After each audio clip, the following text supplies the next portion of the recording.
দেন Bangladesh top one, দেন আরএচকে, দেন red cliff. 7টি ম্যাচে কিন্তু ক্রমান্বয়ে বুয়াকারী দলগুলোকেও কিন্তু আমরা দেখতে পাচ্ছি। 8th ম্যাপ, সেই ম্যাপে আসলে কারা করবেন বুয়া? এটা কি 5টি সেই সেরা টিম যারা করেছেন চ্যাম্পিয়ন রোড ফরম্যাট অ্যাক্টিভেট, তাদের মধ্যে থেকে একটি টিম, নাকি বটম লিস্টে যারা রয়েছেন 7টি টিম, সেই 7টি টিম থেকে একটি টিম করবেন বুয়া এবং নিজেদেরকে দিতে আরো একটি সুযোগ?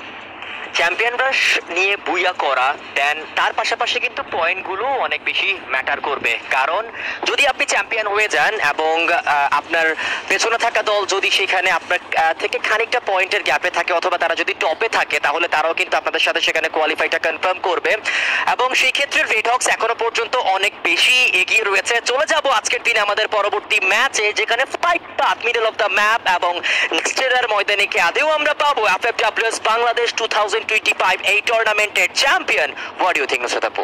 Let's see. প্লে স্টার্টটা কিন্তু খুবই আইডিয়াল বলবো। ইন্টেলেক্ট সেন্টারে দেখতে পাচ্ছি ইউনিক লেজেন্ডস, তারা কিন্তু এই মুহূর্তে ড্রপ ক্ল্যাশ করেছে বাংলাদেশ টপ ওয়ান এর সাথে, এবং ফ্যাংস একটা স্প্লিট ড্রপ করেছে টুইন ব্রিজ এবং মর্টাল রুইন্সে। রেড হক্সকে দেখা যাবে টেকার স্কোয়ারের দিকে এবং মাঠ সাইডে স্প্লিট ড্রপ করতে। অন্যদিকে টিজে নশিয়াস ব্লেজ, তারা কিন্তু রয়েছে বক্সিং জিমে এবং অলরেডি ফার্স্ট ব্লাড সিকিউর করবে ইউনিক লেজেন্ডস। বাংলাদেশ টপ ওয়ানের কিল লুফে নিচ্ছেন তারা। এক্স্যাক্টলি, রিফ্লেক্স ইউনাইটেড তারা কিন্তু একটুখানি স্প্লিট হয়ে খেলার চেষ্টা করছে, কিন্তু বিডি টপ ওয়ানের জন্য এখন প্রেসার বাড়বে, কারণ ইউনিক লেজেন্ডস তারা আক্রমণ করলো। What a counter attack from Mehedi ফিরাজকে ইনস্ট্যান্টলি সেখানে কিন্তু কাউন্টার করে ফিনিশ করা হয়েছিল, বাট ফিনিশ করা হয়নি, নকটি করা হয়েছিল তাকে, আবারও কিন্তু সেখানে রিভাইভ করে দেওয়া হয়েছে। টপ ওয়ান তারা এবার অনেক বেশি বিপদের মুখোমুখি হতে চলেছে, কারণ দুটো প্লেয়ার ইতিমধ্যে হারিয়ে ফেলেছে। এই বাকি দুই প্লেয়ারও যদি ফিনিশ হয়ে যায়, তাহলে চ্যাম্পিয়ন হওয়ার স্বপ্নটা পুরোপুরিভাবে চুরমার হয়ে যাবে। সজীব এক্সের সামনে প্লেয়ার 1v1 ফাইট, নকটি করতে পারবে কিনা সজীব এক্স? তাকে কভার করার জন্য প্লেয়ার এসে হাজির হয়েছে। লঙ্গে থাকবে আলিফ, মাহফুজ, একা তিনটি প্লেয়ারের সাথে লড়াই করছিল। প্রান্তকে রিকল করে ফিরিয়ে নিয়ে আসা হয়েছে, বাট আলিফকে এই জায়গাটা ছেড়ে দ্রুতই বের হতে হবে। একদম, কিন্তু বের হতে গেলে যেই ডিরেকশনে সে আসলে যাচ্ছে, রেড ক্লিফসের সাথে তাদের দেখা হয়ে যেতে পারে।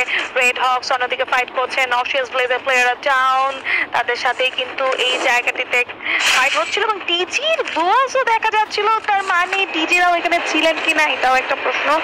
গোট বা টিজি তারা কিন্তু এই মুহূর্তে চ্যাম্পিয়ন রাশের সেই রেসটাতে রয়েছেন। রেড হক্স তারাও রয়েছেন।